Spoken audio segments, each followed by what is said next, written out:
January 2026. Lyle Menendez is 58 years old. Erik is 55. They've been in prison for 35 years. They've never used a smartphone, never seen social media, never ordered from Amazon. The world they left in 1989 no longer exists. And now there's a real possibility they could be released. But what happens next? Where do they go? How do they survive? Who will hire them? And can two men who've been locked away since their 20s actually function in 2026? The answer is more complicated and more disturbing than anyone wants to admit.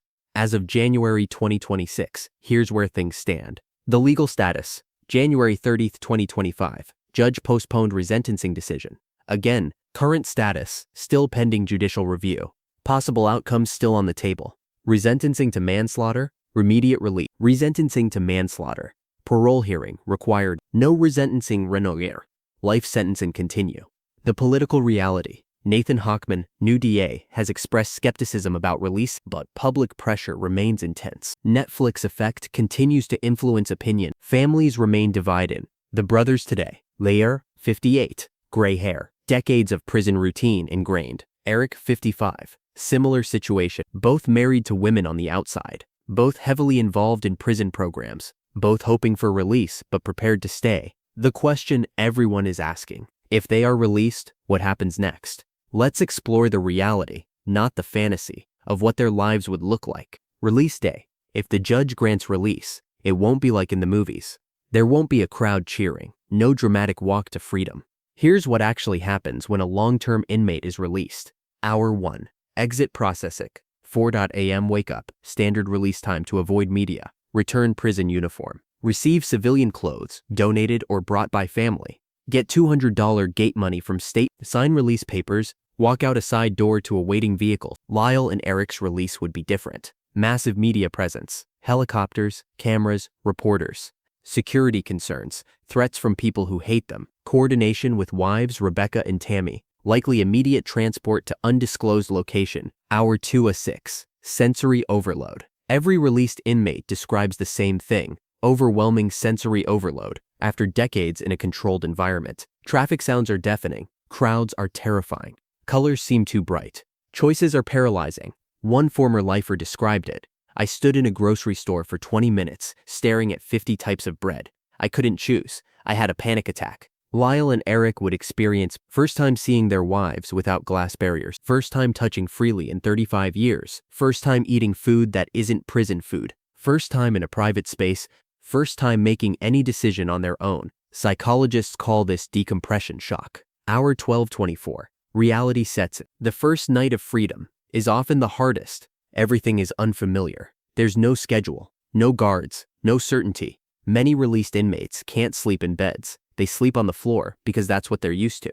They wake up at count times, when prisoners are counted in prison. Even though there's no count, they feel vulnerable, exposed, lost. But the first day is just the beginning.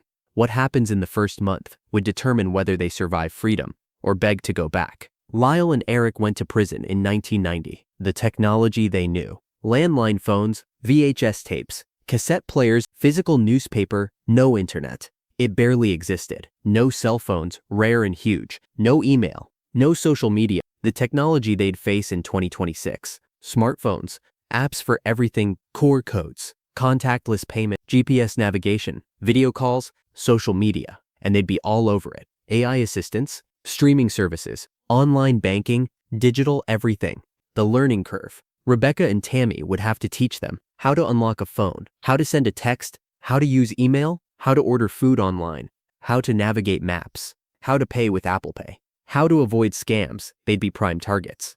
One reentry specialist said, technology is one of the biggest barriers to successful reintegration. Imagine trying to get a job when you don't know how to fill out an online application.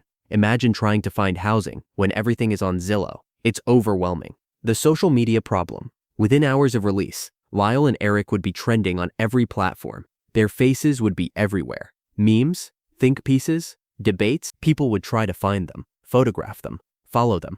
They'd have no privacy, no anonymity, no peace, and they'd have no experience with how brutal the internet can be. Where do Lyle and Erik live when they get out? Option 1. With their wives, Rebecca and Tammy, have homes. But neighbors would know immediately, media would camp outside, safety concerns. Death threats. Privacy impossible. Option 2. Halfway house. California requires some released inmates to live in transitional housing. But Lyle and Erik are 58 and 55, not typical halfway house residents. High profile would disrupt facility. Other residents might target them for fame or revenge. Option 3. Undisclosed location. Most likely scenario. Secret location, arranged by family. Security measure, no public address. Constant relocation. If discovered, the financial reality. They have no money. Jose's estate was worth $14 million in 1989. Legal fees consumed most of it. Victims' rights laws prevent them from profiting from the crime. They can't write books or sell their story. They have no savings, no assets, no credit history. They'd be starting from zero at ages 58 and 55. Rebecca and Tammy would be supporting them entirely. Can Lyle and Erik get jobs? The resume problem. Employment history. 1989, nothing.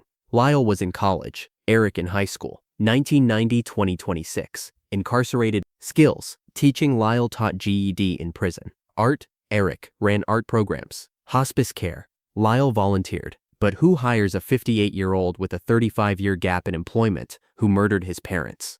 The background check problem. Every job application asks, have you been convicted of a felony? For Lyle and Erik, yes, first-degree murder of both parents. That's an automatic rejection from 90% of employers. The public recognition problem. Even if someone wanted to hire them, imagine, customer walks into business, sees Lyle or Erik, oh my god, that's one of the Menendez brothers. Social media post goes viral. Boycott threats, business fires them to avoid controversy. Realistic job options. Remote work, less public exposure. Self-employment, but doing what? Advocacy work. Criminal justice reform. Writing, speaking, but ethically complicated. Most likely, they don't work traditional jobs. They'd need other arrangements. But employment is just one problem. The psychological challenges of freedom after 35 years are even more devastating. Dr. Craig Haney, a psychologist who studies long-term incarceration, explains, prison doesn't just confine your body, it reshapes your mind. After decades inside, inmates develop what we call institutionalized personality. They become dependent on the structure, the routine, the lack of choices. Freedom becomes terrifying. Institutionalization symptoms.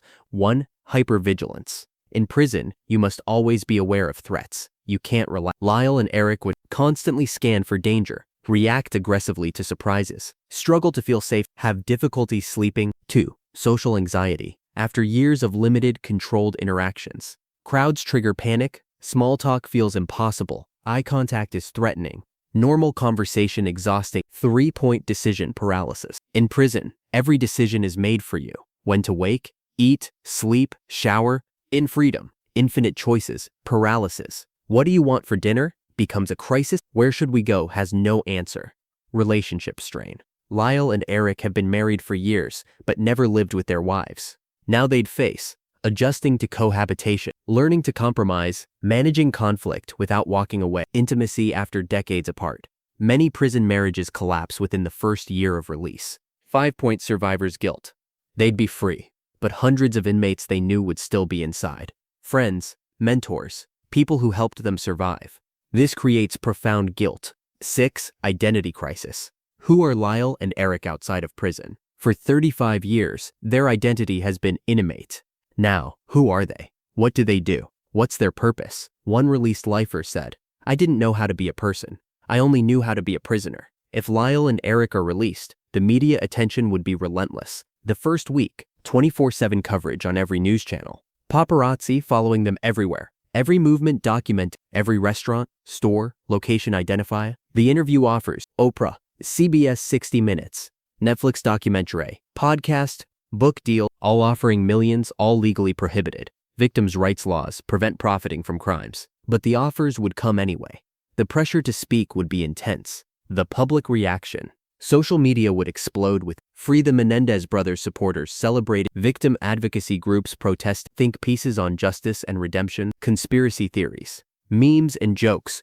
They'd be the biggest story in America for weeks, and they'd have to navigate it with no experience handling media or public attention outside of trial. If released, Lyle and Erik would reconnect with family. Who's left? Most of their immediate family is dead. Jose, murdered 1989. Kitty, murdered 1989. Jose's parents deceased. Kitty's parents deceased. Extended family. Cousins, some supportive, some not. Aunts and uncles, divided. Joan Vandermolen, Kitty's sister, plainly supports release. Milton Anderson, Kitty's brother, opposes release. The awkward reunions. Imagine the first meeting with Milton Anderson. Milton believes they should die in prison. He's fought their release. But if they're released, he's still family. Do they see each other? What do they say? Hi, Uncle Milton. Thanks for trying to keep us locked up forever. The family dynamics would be impossibly complex. Creating new family. Lyle and Erik have no children. Prison marriage restrictions. At 58 and 55, biological children are unlikely. But they could become stepfathers if wives have kids, grandkids. Adopt, though, as convicted killers, unlikely. Build chosen family. They'd have to create family from scratch. But perhaps the biggest question isn't whether they can adjust to freedom. It's whether society can adjust to them being free. The opposition argument. Lyle and Erik Menendez are convicted murderers. They planned and executed the brutal killing of their parents. Releasing them sends a message that you can murder people and eventually get out. It's dangerous. The support argument. They were abuse victims who acted out of fear. They've served 35 years, longer than many actual cold-blooded killers. They've been model prisoners. They pose no threat to public safety. The recidivism question. Studies show that inmates who serve 20-plus years have low recidivism rates. Family violence offenders rarely reoffend. Older inmates, 50+, have very low reoffend rates. Statistically, Lyle and Erik are extremely unlikely to commit another crime. But statistics don't eliminate fear. The public perception. Many people would be uncomfortable knowing the Menendez brothers live in their community. Imagine, they move into your neighborhood. Your kids go to the same stores, you see them at the grocery store. How would you feel? Be honest. If everything goes right, truly right, here's what Lyle and Erik's lives could look like. Housing, private residence, undisclosed location, security system, living with wives, gradual acclimation to freedom, employment, criminal justice reform advocacy, speaking to at-risk youth, teaching and rehabilitation programs, consulting on trauma and abuse cases, relationships, strong marriages that survive transition, reconnection with supportive family, building community carefully, therapy and support groups,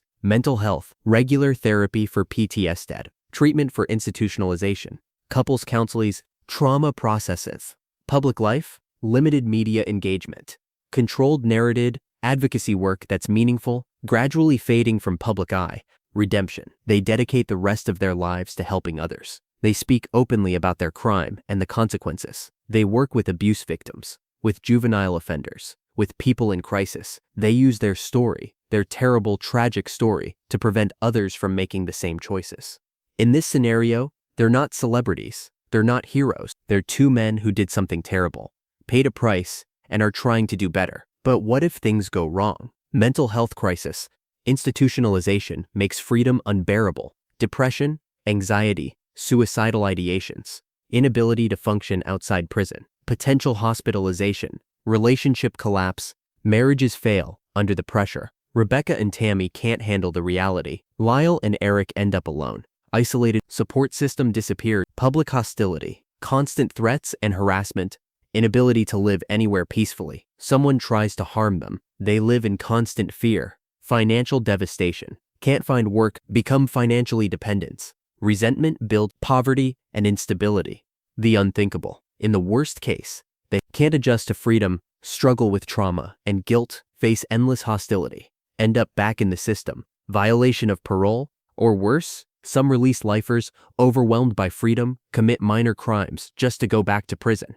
It's called self-sabotage reentry. Because prison, for all its horrors, is familiar, safe, known. Freedom is terrifying. Realistically, if Lyle and Erik are released, here's what probably happens. The first year, massive media attention gradually fade. They live quietly with their wives in undisclosed location. Intensive therapy and reintegration support. Limited public appearance. Adjustment struggles but gradual progress. Years 2 to 5, they settle into routine, find meaning through advocacy or volunteer work. Relationships stabilize or don't, and marriages end. Technology becomes less overwhelming. Public interest diminishes. Years 5 to 10, they become former news, occasional interviews or documentary, quiet lives focused on rebuilding, possible involvement in criminal justice reform. The Menendez name fades from headlines. Long term, they die as elderly men, outside of prison. Some people still hate them. Some people believe they were victims. Most people have moved on. The truth? Their release wouldn't be a Hollywood ending. It wouldn't be a tragedy either. It would be messy, complicated, difficult, but possible. Conclusion: freedom isn't free. The question, should the Menendez brothers be released, has consumed America for years. But maybe we've been asking the wrong question. Maybe the real question is, can they survive freedom? Because here's the truth. Freedom after 35 years in prison isn't a gift. It's a challenge. It's terrifying, overwhelming, disorienting. It requires learning to be human again. Lyle and Erik didn't just lose 35 years of their lives. They lost their 20s, 30s, 40s, and most of their 50s, normal milestones, careers, children, homes, the ability to function in the modern world, a sense of who they are outside of prison, relationships with most family, any semblance of privacy or normalcy, and if they're released, they don't get those things back. They get a world that's moved on without them, technology they don't understand, a society divided on whether they deserve freedom, media scrutiny that never ends, marriages that exist only through letters and visits, now thrust into reality, no job prospects, no money, no safety net. The trauma of their childhoods, plus the trauma of prison, plus the trauma of freedom. So when people say, free the Menendez brothers, ask yourself, are we freeing them to a better life, or are we freeing them into a nightmare they're unprepared for? The answer isn't simple, and maybe that's the point. Freedom is a beautiful concept, but for someone who's been caged for 35 years, freedom is also the most terrifying thing imaginable. If Lyle and Erik Menendez walk out of prison tomorrow, they'll face a world that doesn't exist in their memories. They'll face challenges no one can prepare them for, and they'll discover that sometimes the hardest prison to escape is the one you carry inside yourself.